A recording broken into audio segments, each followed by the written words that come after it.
सर्व प्रवाशांना विनंती आहे की बोगी नंबर लिहिलेल्या काउंटरवर आपला I card, food box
S20 Thane city.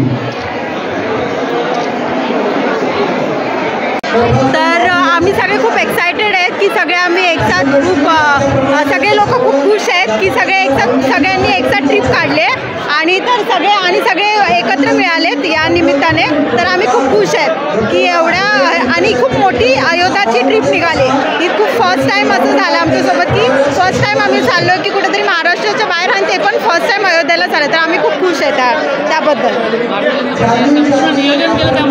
त्याबद्दल खूप छान नियोजन केलं बिकॉज कुठल्याही पक्षाने आजपर्यंत असं केलं नव्हतं, पण ह्या BJP ह्या लोकांनी खूप आम्हाला प्रोव्हाइड केला, सपोर्ट पण केला सगळ्या गोष्टीचा आणि त्याबद्दल त्यांचे आम्ही धन्यवाद करतो।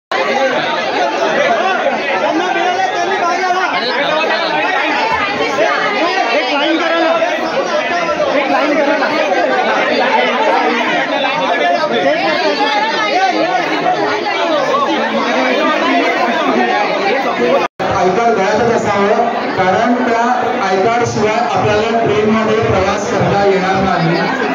प्रवाशांना पुन्हा विनंती आहे की मिळालेला आय कार्ड बॅगेत न ठेवता आपण गळ्यात ठेवावे, कारण तेच आपलं तिकीट आहे।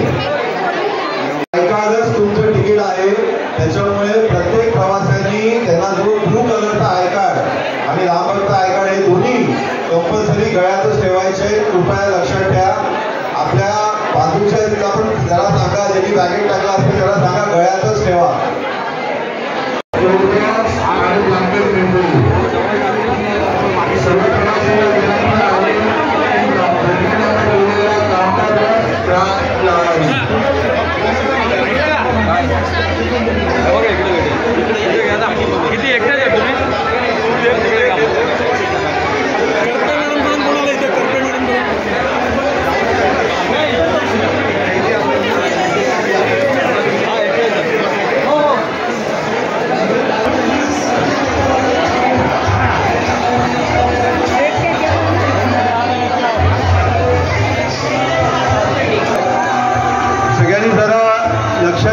सगळ्या प्रवाशांना विनंती आहे की आय कार्ड जे आपल्याला भेटले ते आय कार्ड आपण कंपल्सरी गळ्यात ठेवायचे। कोणीही भेटलेला आय कार्ड बॅगेत ठेवू नये, खिशात ठेवू नये, कारण विदाऊट आय कार्ड आपल्याला ट्रेनमध्ये चढून देणार नाही। पूर्ण यात्रेमध्ये आय कार्ड आपल्याबरोबर गळ्यातच ठेवायचा आहे।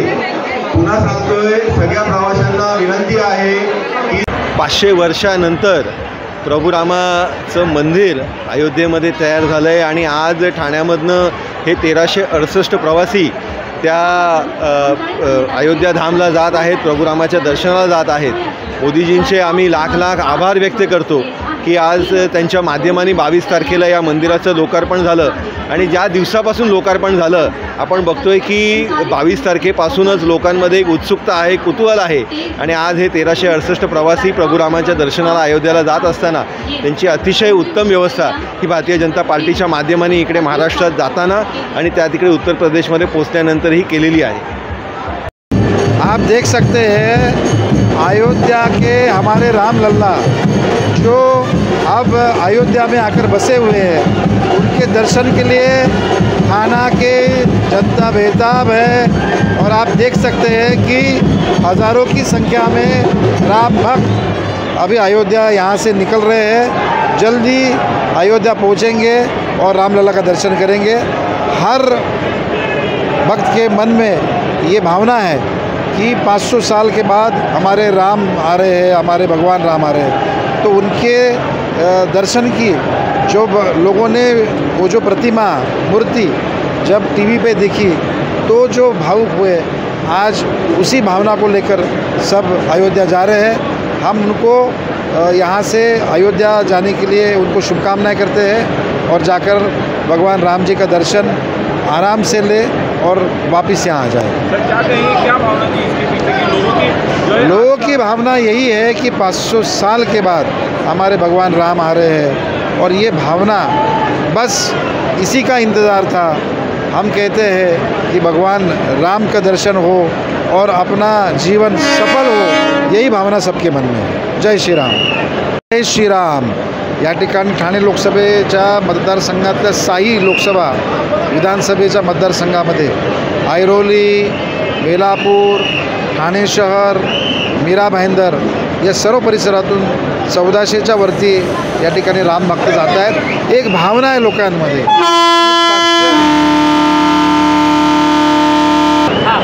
500 वर्षानंतर भगवान राम या ठिकाणी अयोध्येत परत आलेले आहेत आणि त्यांचं दर्शन घेण्यासाठी लोकांच्या मनामध्ये ती एक भावना आहे की कधी एकदा जातोय आणि राम लल्लाचं दर्शन घेतोय। आणि ही भावना या ठिकाणी आपल्याला ठाण्या रेल्वे स्टेशनवर बघायला मिळते। आम्ही सर्व राम भक्तांना त्यांना शुभेच्छा देण्यासाठी, त्यांचा प्रवास सुखाचा हो याच्यासाठी त्यांना शुभेच्छा द्यायला आलेलो आहोत आणि ते 24 ते 30 तासामध्ये अयोध्येला पोहोचतील, रामलल्लाचं दर्शन घेतील आणि पुन्हा आपल्या या ठाणे शहरामध्ये येतील, ठाण्यामध्ये येतील। आज ठाणे लोकसभेचे जेवढे प्रवासी आहेत, मग ते मीरा भाईंदरचे आहेत, ठाण्याचे आहेत, नवी मुंबईचे आहेत, आज अयोध्या धामला त्यांचा प्रवास सुरू होतो आहे। 9 तारखेला ते अयोध्या धामला पोहोचून प्रभू रामाचं दर्शन घेणार आहेत। भारतीय जनता पार्टीच्या माध्यमाने ही पूर्ण व्यवस्था ही आयोजित केलेली आहे आणि त्याच्यामुळे या सगळ्या प्रवाशांच्या सोयीची नियोजन हे ठाणे भारतीय जनता पार्टीच्या, ठाणे लोकसभा भारतीय जनता पार्टीच्या माध्यमाने आयोजित केलेलं आहे। कोणकोणत्या सुविधा या संपूर्ण प्रवासात? या पूर्ण प्रवासामध्ये जे प्रवासी आहेत त्यांच्या खाण्यापिण्यापासूनची त्या तिकडे राहण्याची व्यवस्था आणि त्याचबरोबर प्रभू रामाच्या दर्शनाची व्यवस्था ही आयोजित केलेली आहे। किती प्रवासी या ठिकाणी? या ट्रेनमध्ये 1368 प्रवासी आता प्रवास करणार आहेत। मी स्वतः अयोध्येमध्ये या सगळ्या प्रवाशांचं स्वागत करून यांच्या नियोजनाची व्यवस्था बघतोय। या संपूर्ण व्यवस्थापनामध्ये कुठेतरी असं दिसतं आहे की लांब लांबून येणारे प्रवासी जे आहेत त्यांना अजूनही त्या ठिकाणी त्यांचे पासेस किंवा तिकीट मिळालं नाही। जे प्रवासी आलेले आहेत त्या सगळ्यांना त्यांचे पासेस भेटत आहेत। जे वेळेवर आलेत, काय झाले काही प्रवासी उशिरा आलेत, पण मग त्या हिशोबाने त्यांचं डिस्ट्रीब्युशन होतं आहे। कुठल्याही प्रवासाला विदाऊट पास त्याच्यामध्ये आम्ही ट्रेनमध्ये जाऊ देणार नाही। त्यांना आम्ही निश्चितपणे पास, जेवण, त्यांचं फूड, स्नॅक्स, ब्लँकेट सगळ्या गोष्टी भेटणार आहेत। यानंतर पुन्हा पुढची ट्रेन